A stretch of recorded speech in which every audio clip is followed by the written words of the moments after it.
I write about garden offices and places, small places that you work in your back garden, so I thought it would be fitting and appropriate if I came up with my own shed office to share with the world.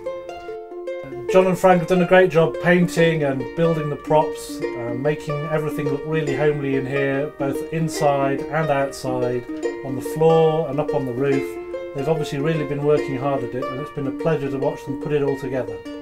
I was very keen when I talked to John and Frank about the design for the garden office, that it really reflects somewhere that people could go to work, but also somewhere where it's pleasant just to sit and have a relaxing time as well.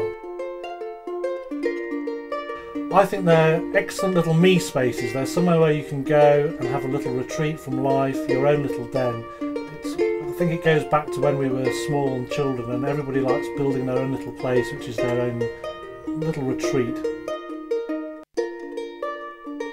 I particularly like they've used the maple leaf green on the outside, which is one of my favourite colours, very traditional feel for a garden shed. And inside they've used white, which again I think is nice and restful, but also gives you the feeling that you're going to work and it's somewhere clean and bright and special. And the great thing is that now that it's all finished, they're putting it in their new home in Verulamium Park in St Albans, just down the road from where I live. And what I'm going to be doing later today is putting the final touches, the final coat of maple leaf cuprinol to the outside of the shed, and hopefully I won't completely mess it all up. I think if you're in the garden and you're working, it's nice to have something that reflects the garden and blends into it a bit. You don't want to hide the garden shed or the garden office, but you do want it to be part of it, and I think if it looks a bit more like an organic part of the garden, then it looks more pleasing for anybody who comes into the garden, but also when you actually go in there and you're heading towards it, you don't feel like you're scarring the countryside.